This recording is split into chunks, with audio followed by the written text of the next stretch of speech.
हम लोग दरअसल ये ASTC रूल जो दिया हुआ है ना इस शीट में सबसे पहले उसके बारे में बात करते हैं। ये ASTC रूल क्या है ये हमें देखना है। जैसे आपने कुछ ट्रिग्नोमेट्री के बारे में तो आप जानते ही होंगे, है ना। ट्रिग्नोमेट्री के बारे में आपने पढ़ा होगा। इसमें अपने कुछ थीटा आते हैं, sine theta, cos theta, tan theta, cot theta, cosec theta, sec theta, ऐसे इन्हीं के बारे में ये ASTC रूल दिया गया है। जैसे ASTC रूल का क्या मतलब होता है, आप तो जानते हैं ना कि कोई भी एंगल हम लोग कहां से मेजर करते हैं, पॉजिटिव एक्स एक्सिस के साथ। और पॉजिटिव एक्स एक्सिस के साथ एंटी क्लॉकवाइज सेंस में जो एंगल बनता है उसी को हम लोग एंगल लिखते हैं। एंगल को मेजर करने का हमारे पास 2 यूनिट है। ये जो एंगल है ना इनके 2 यूनिट्स लेते हैं हम लोग। एक यूनिट लेते हैं डिग्री में और एक यूनिट लेते हैं रेडियन में। ये जो डिग्री है ये एक स्मॉल यूनिट है और ये जो रेडियन है ये रिलेटिवली लार्ज यूनिट है। इसका पता लगाना हो तो भी कोई मुश्किल काम नहीं है। आप जानते हैं ना कि किसी भी एक पॉइंट के अराउंड जो टोटल एंगल होता है वो 360 डिग्री होता है। 360 डिग्री, 360 एक बड़ा नंबर है। और वहीं इसी पॉइंट के अबाउट अगर आप टोटल एंगल रेडियन में लिखते हैं तो सिंपली 2 पाई रेडियन होता है। पाई की वैल्यू 3.14 होता है तो 2 पाई का मतलब 6.28 होगा। तो 6.28 से बहुत बड़ी क्वांटिटी हो गई है। तो अगर ये क्वांटिटी बड़ी है इसका मतलब इसका डिग्री क्या होना चाहिए, छोटा होना चाहिए ना, यूनिट। लाइक आप अगर मान लो कि 10 किलो चीनी खरीदने जाते हो तो 10 किलो चीनी में अगर 1 किलो का यूनिट लोगे तो आपको 10 थैलों में भर के लाना होगा। अगर आप 10 थैले लेते हैं जिसमें 1-1 किलो भरते हैं। वहीं अगर कोई आदमी सिर्फ 100 ग्राम को 1 यूनिट मान लेता है तो आप कहोगे ना कि उसको ऐसे 100 थैलों की जरूरत होगी। अगर कोई आदमी अपने यूनिट को घटा के 100 ग्राम के बदले 10 ग्राम कर लेता है तो उसको 1000 थैलों की जरूरत पड़ेगी। सिंपल बात है। तो उसी हिसाब से जैसे जैसे ये यूनिट छोटा होता जाता है ये वाली जो न्यूमेरिकल वैल्यू है ये बढ़ती जाती है। तो यही बात है कि अगर ये डिग्री छोटा नहीं होता तो ये न्यूमेरिकल वैल्यू बड़ी कैसे मिलती, हमें नहीं मिलनी चाहिए, है ना। तो इसी कारण से ऐसा कहा गया है कि ये इसके जो 2 यूनिट होंगे ये डिग्री छोटा यूनिट है और रेडियन बड़ा यूनिट है। तो अगर हमें किसी छोटे क्वांटिटी को रिप्रेजेंट करना है तो हम उसको डिग्री में एक्सप्रेस करते हैं और किसी बड़ी क्वांटिटी को एक्सप्रेस करना है तो हम लोग रेडियन में एक्सप्रेस करते हैं। जैसे मान लो कि नहीं लिखते अखबार वाले लोग 2 लाख करोड़ का घोटाला हो गया, तो 2 लाख करोड़ को अगर वो लोग चाहे तो रुपया के टर्म में भी लिख सकते हैं। लेकिन रुपया के टर्म में लिखेंगे तो रुपया इतना छोटा यूनिट है कि 2 लाख करोड़ जो न्यूमेरिकल वैल्यू होगा वो बहुत बड़ा हो जाएगा। तो उतने बड़े न्यूमेरिकल वैल्यू को फिर जनता इंटरप्रेट नहीं कर पाएगी। तो ज्यादा आसान यही बात है। अब आप चाहो तो करोड़ के रूप में भी 1 रुपया को एक्सप्रेस कर सकते हो। जैसे मान लो मैंने किसी भिखारी को 1 रुपये दे दिए, मतलब दया ज्यादा आने के कारण, तो मैं ऐसा थोड़ा मैं कहूंगा कि आज मैंने एक भिखारी को 1/1 लाख करोड़ ऐसे रुपए दे दिए।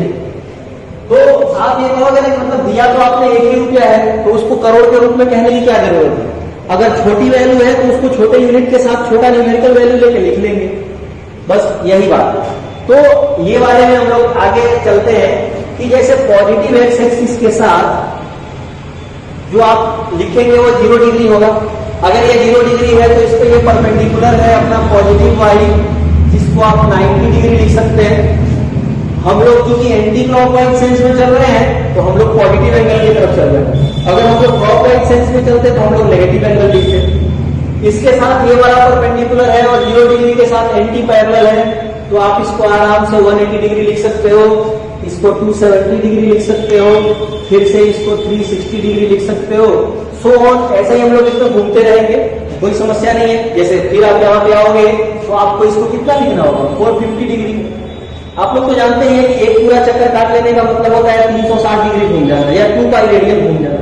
तो अगर हम लोग इसको 10 चक्कर काट जाएं तो हम लोग 3600 डिग्री घूम जा रहे हैं या 20 पाई रेडियन घूम जा रहे हैं। इतना सिंपल सा तो मामला है। अब इसी बात को ASTC रूल क्या बताता है, जैसे आप लोग एक और बात जानते होंगे कि sine theta, cos theta, tan theta, cot theta, sec theta, cos theta, इनकी क्या वैल्यूज होती है। इनके वैल्यू का एक चार्ट आप लोगों ने पढ़ा होगा पहले। तो उस वैल्यू के चार्ट में आप लोग वैल्यू जानते हैं 0 डिग्री से लेके 90 डिग्री है ना।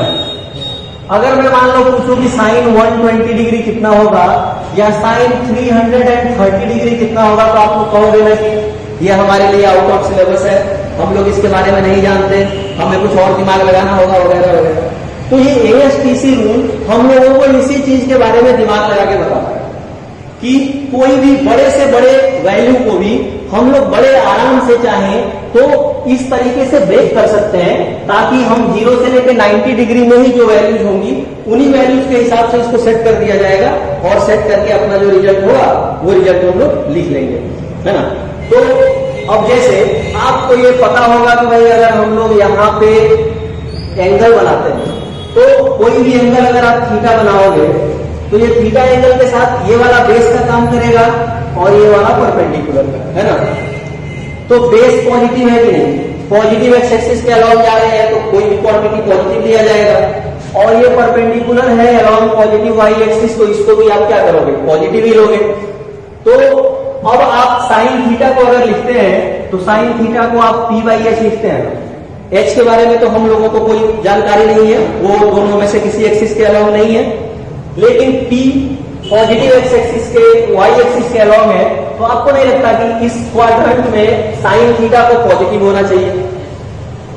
फिर कॉस थीटा जो कि B/H है तो B भी पॉजिटिव है तो इसको भी पॉजिटिव होना चाहिए।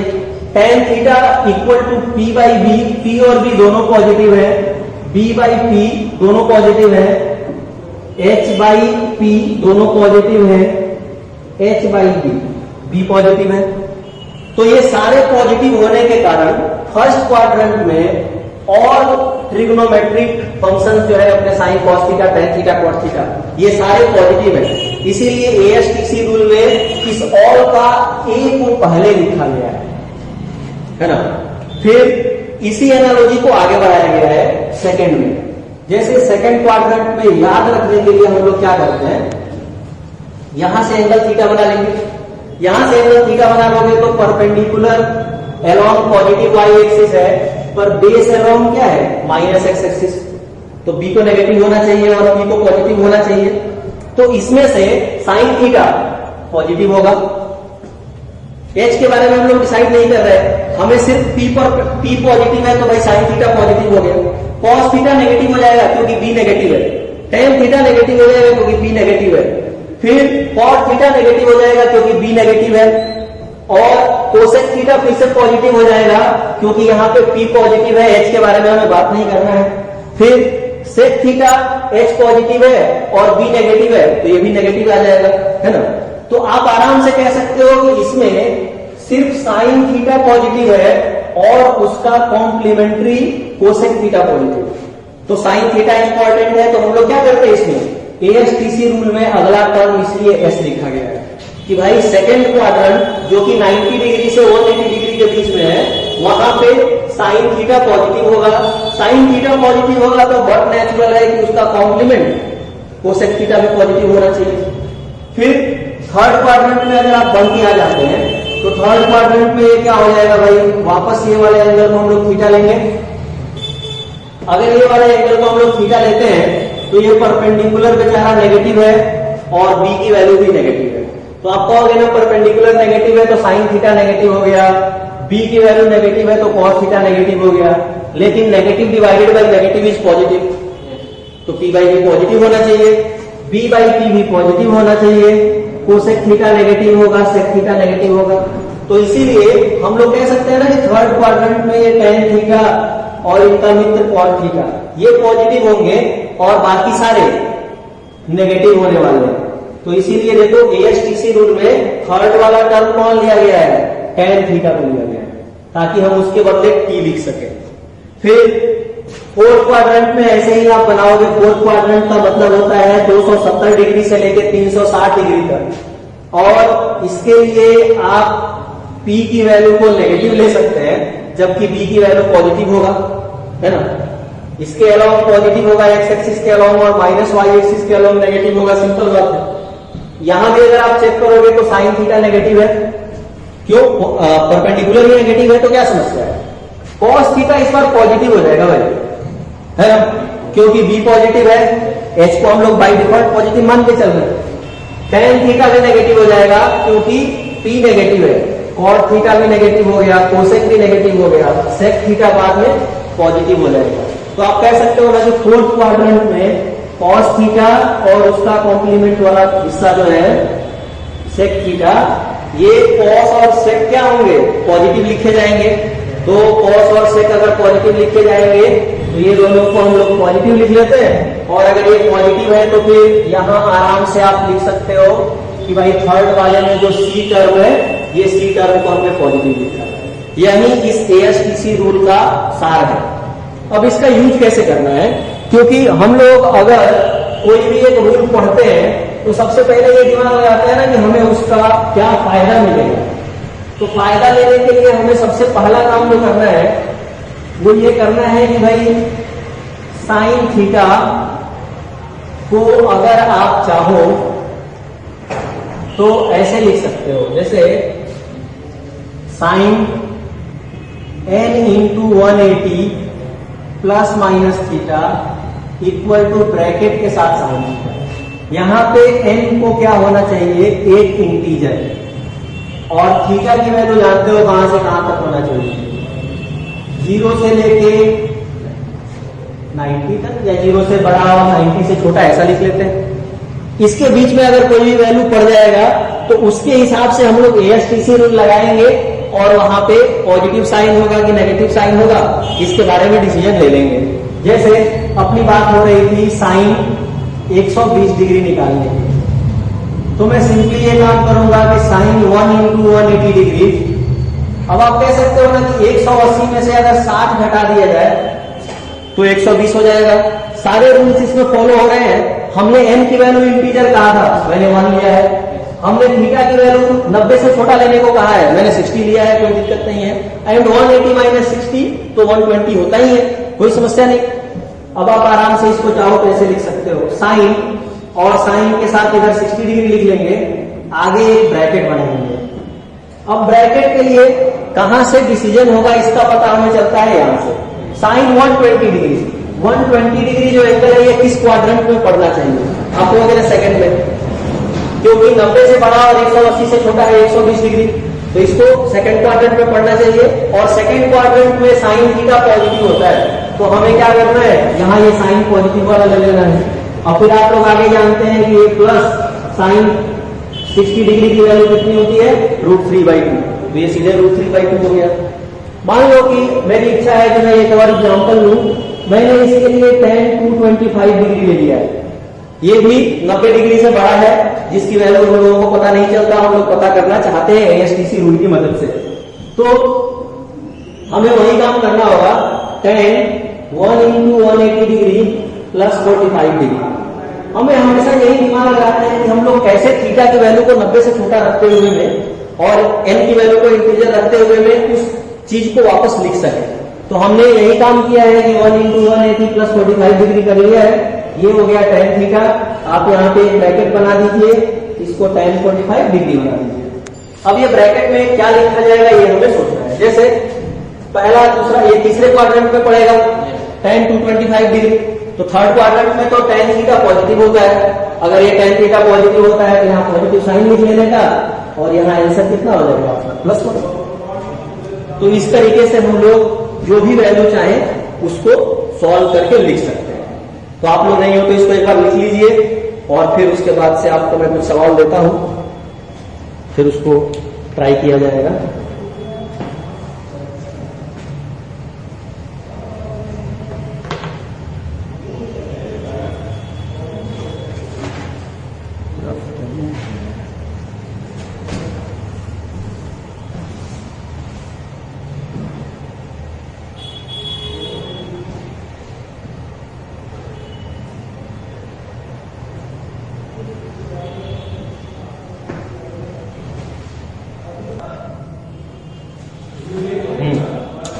तो अब कुछ क्वेश्चन लिखा जाए या बात कोई समस्या तो नहीं है आपको? हाँ, चलो फिर उधर की तरफ देखते हैं।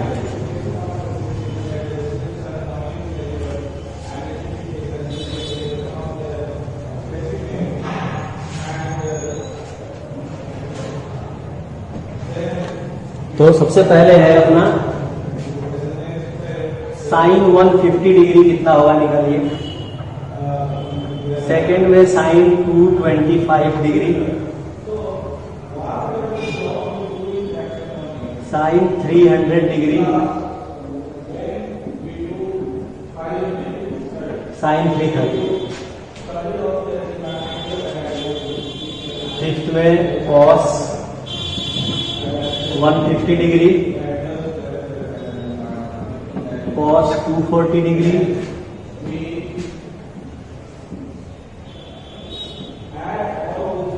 Cos 315 degree,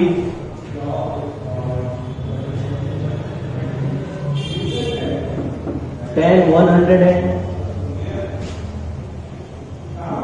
degree, tan 240 degree, tan 300 degree and tan 330 degree. इनकी क्या वैल्यूज होंगी ये भी निकालते हैं।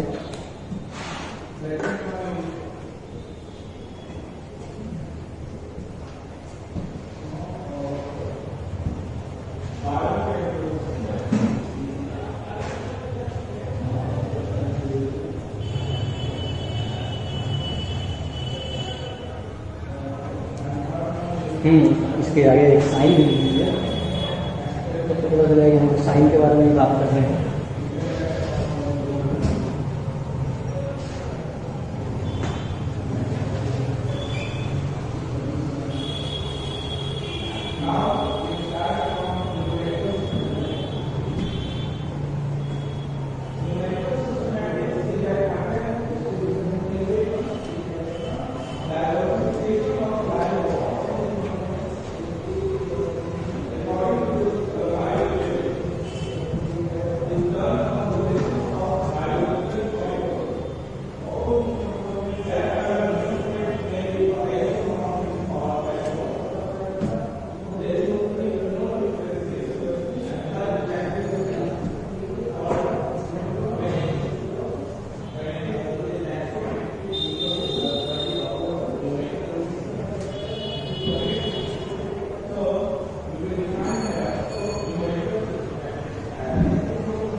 तब तो सॉल्व कर दो। क्या बात कर रहे हो? चलो फिर देखा जाएगा।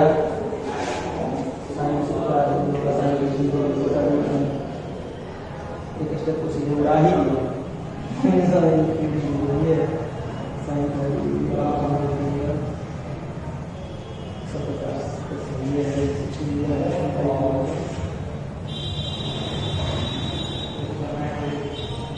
वन बाई रूट 2 होता है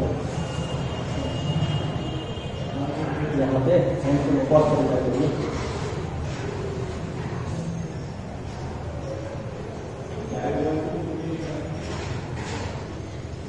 सही है, समस्या नहीं है। बहुत बार आपने सॉल्व किया कि नहीं? चलो सॉल्व किया 90 डिग्री यहाँ 30 डिग्री हटाएगा, सही तो है। तो माइनस 30 साइन 30 डिग्री कितना होता है? 1/2 होता है ना। तो बस उसको 1/2 लिख लेने का।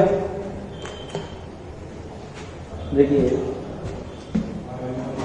एकदम सही मामला ये है कि साइन 180 माइनस 30 ये हो जाएगा साइन 30 डिग्री जिसकी वैल्यू 1/2 के बराबर।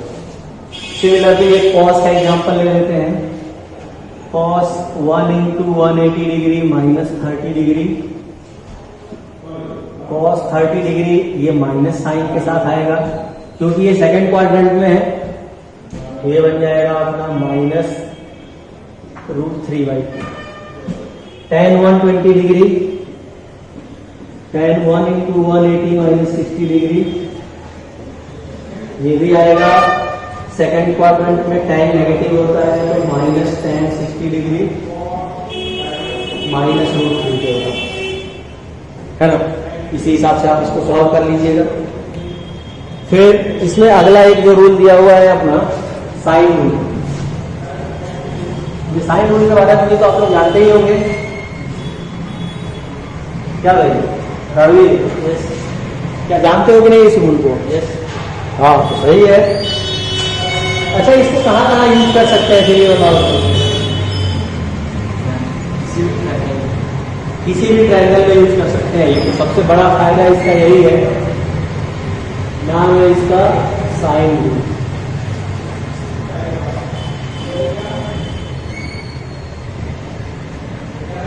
जैसे अगर ये ए है तो ये वाले को एंगल ए बोलते हैं और इसके सामने वाले साइड को स्मॉल है। अगर ये बी है तो इसके सामने वाले साइड को स्मॉल है। अगर ये एंगल सी है तो इसके सामने वाले को स्मॉल है। फिर आप क्या करते हैं कि अलग अलग जगह पे परपेंडिकुलर डालते हैं और उनके एरिया से, क्योंकि हर तरह से इस पूरे ट्रायंगल का एरिया तो सेम होना चाहिए, उनको इक्वेट कर लेते हैं। फिर एबीसी से डिवाइड मार देते हैं, है ना भाई। एबीसी से डिवाइड मारने के बाद ऐसा बन जाता है A by sine A equal to B by sine B equal to C by sine C. और इसका यूज हम लोग इसको इसलिए भी पढ़ रहे हैं अभी क्योंकि इसका यूज हम लोग करेंगे वेक्टर में भी। हाँ, इसको हम लोग लैमिस थ्योरम भी बोलते हैं। सही बात कह रहे हो आप भाई। ये लैमिस थ्योरम में हम लोग सिंपली यही काम करेंगे कि भाई ए बी सी जो होंगे इनको फोर्स वाला वेक्टर मान लेते हैं और फिर एंगल आपको पता ही होगा किस एंगल पे कौन लग रहा है, तो उनका जो रेशियो होगा ना वो इसी हिसाब से होना चाहिए कि ये इक्वल है। ये काम को हम लोगों को कर लेना है और लैमिस थ्योरम को यहाँ पे जब भी कभी अपनी इच्छा होगी तब अप्लाई कर देंगे। ऐसा इसलिए हम लोग कर सकते हैं क्योंकि आपको पता होगा कि जो एरिया ऑफ द ट्रायंगल होता है वो कुछ ऐसे लिखते हैं ना शायद 1/2 AB sin C। तो ये 1/2 AB sin C दरअसल क्या है, आप किसी एक को ऐसे पकड़ लो B sin C को, तो ये B वेक्टर को रिप्रेजेंट करते हैं, ये A वेक्टर को रिप्रेजेंट करता है। अगर आप A क्रॉस B कर लेते हो तो A क्रॉस B यही होगा ना, AB sin C। देखो अगर A और B को आप देख रहे हो तो A और B दो वेक्टर हैं और C उनके बीच का एंगल है। तो अगर हम लोग ऐसे वेक्टर को लिख लेते हैं वेक्टर A, इस वेक्टर को लिख लेते हैं वेक्टर B, तो 1/2 A क्रॉस B हो सकता है, या 1/2 A क्रॉस B को 1/2 A into magnitude of B into sine C लिख सकते हैं। तो अगर ये एक एरिया ऑफ ट्रायंगल को रिप्रेजेंट करते हैं, वहीं से हम लोगों ने क्या किया है, लैमिस थ्योरम को डेराइव किया है। और इस लैमिस थ्योरम का यूज हम लोग किसी भी पॉइंट के इक्विलिब्रियम को डिसाइड करने में करते हैं। जैसे मान लीजिए अगर मैं ये कह दूं कि भाई हमारे पास ऐसा सिस्टम है, यहां से लग रहा है 120 न्यूटन, यहां से लग रहा है 60 न्यूटन, यहां एक F3 है, यहां पे एंगल मान लीजिए वही 120 डिग्री ले लिए, यहां पे हम लोग एंगल कितना ले लेते हैं, चलो 135 डिग्री ले लेते हैं। तो ये वाला एंगल कितना होना चाहिए आपको पता चल ही जाएगा। अब मैं आराम से आपसे ये बात पूछ लूं कि भाई F3 कितना होगा, तो आप नहीं बता सकते, आप ये वाला फॉर्मूला यूज करेंगे और बता देंगे कि इसका क्या मामला हो सकता है। तो इन्हीं कामों में इसका यूज करना है। खैर ये रूल है और एक दूसरा रूल भी है जो कि साइन रूल के जैसा ही है, इसका नाम है कोसाइन रूल। तो ये कोसाइन रूल भी अपने काम का है क्योंकि फिजिक्स में बहुत सारी जगह पे आपको सीधे एंगल नहीं दिया गया रहेगा, आपको एक ट्रायंगल दिया गया होगा। आपको उस ट्रायंगल में मान लो कि कोई एक एंगल निकालना हो, कोई एक वैल्यू निकालना हो, तो उस परिस्थिति में ये कोसाइन रूल आपके लिए बहुत फायदेमंद है। तो आप लोग तब तक इसके बारे में लिख लीजिए साइन रूल के, तो फिर ये कोसाइन रूल की तरफ हम लोग बढ़ते हैं।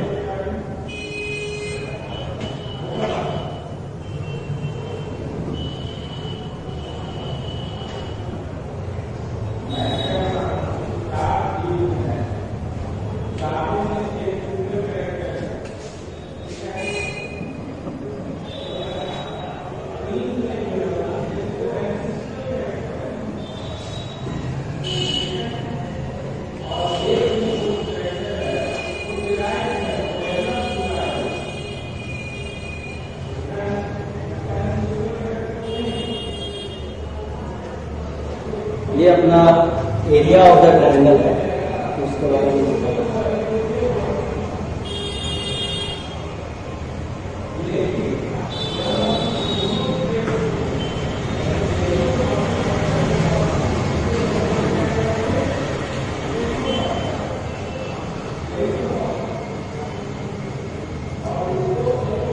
ठीक है ना। देखो कोसाइन रूल को भी याद करना एकदम सिंपल काम है।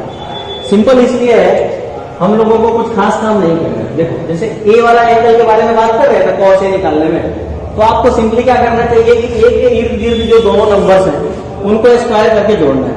जैसे मैं यहां लिखूंगा बी स्क्वायर प्लस सी स्क्वायर माइनस ए स्क्वायर, जो सामने होगा उसको घटा देना, और ऊपर जो दोनों पॉजिटिव में है ना उनको नीचे 2 इंटू लिख देना BC। तो अगर आप यही वाला लॉजिक लगाते हो तो आप cos B को कैसे लिखोगे? B के इर्द गिर्द वालों का स्क्वायर करके सम करना है, तो ये हो गए ए स्क्वायर प्लस सी स्क्वायर, सामने वाले को स्क्वायर करके घटाना है तो माइनस बी स्क्वायर हो गया, और जिनको हमने जोड़ा था उनको हमें क्या करना है साथ में ऐसे लिख देना है 2AC हो जाएगा। फिर cos C के लिए भी सिमिलर मामला है। cos C का मामला होगा C वाले के अगल बगल वाले, जैसे ये A square plus B square minus C square, ये कितना बन जाएगा तुम्हें भी